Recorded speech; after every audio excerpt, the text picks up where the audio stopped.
خلک شرفمند پارێزگەها دهۆکê نزیکی مهکه چند مامۆستا و چالاکوانێک سنوور پارێزگا دهۆکê hatine desteserkirin.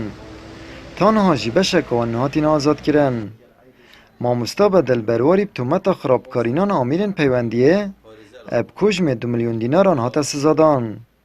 Lê ji ber ku dûseyeka dîtir jî li ser hatiye vekirin, biryara dadgeha wî li 22 vê mehê pirêv bçêt. Hevdem çalakvan Umêd Beruşkî piştîbûmayê 5 demjimêran hatiye azadkirin, dubare hate desteserkirin.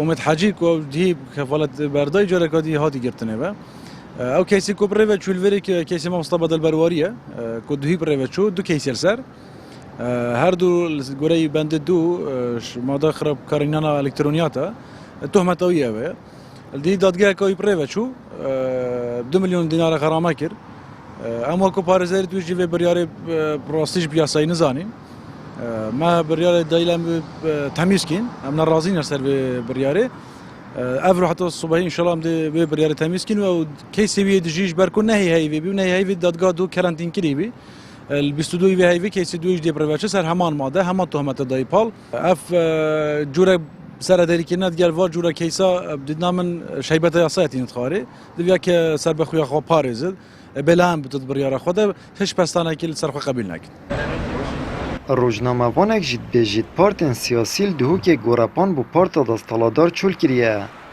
û rêxirayên mafê mirovî û civakê sivîl jî hember desteserkirina rojnamevan û çalakvana bêdengî hilbijartiye. Lewma jî desthilatê cureta bêdengkirina dengên azad û nerazî kiriye. لایەنین دیکەین ینی وەکو ڕێکخراو وەکو سندیکا وەکو لایەنین سیاسی ساحیان چۆڵ کردێ بۆ دەسەڵاتدارانی بادینان بە کەیفی خۆیان بەبێ دادگا بەبێ هیچ بەڵگەیەک هەر کەسێک وان دوێت دەستەسەرکەن و دێکەنە زیندانێکەن و دێ تۆمەتباریکەن یعنی ئەوە جێ داخێ ینی لە هەرێمی کوردستان دەیان سنتەری مافی مرۆڤیان دەستگەن مافی مرۆڤیان سندیکای ڕۆژنامەنووسان چەندین سندیکا هەبناوێ داخۆیکردن لە ڕۆژنامەنووسان یان لە چالاکوانان ئەوانە هەمی بێدەنگن بەرامبەربانیان El sınûrê parêzgeha Duhokê raderbirîn û daxwazkirina mafan ji layê desthilatê ve bi tewand hete dîtin, lewma jî desteserkirina hevwelatiyan badînan bûye diyar de û tanha jî sê kesên berniyaz li Duhokê desteserkirîne. El devdewakarê giştî û rêkxirayên mafê mirovî jî Duhok Şama Şerîf e. Amed Brîfkanî, Kanalê Osmaniyê Peyam, Duhok.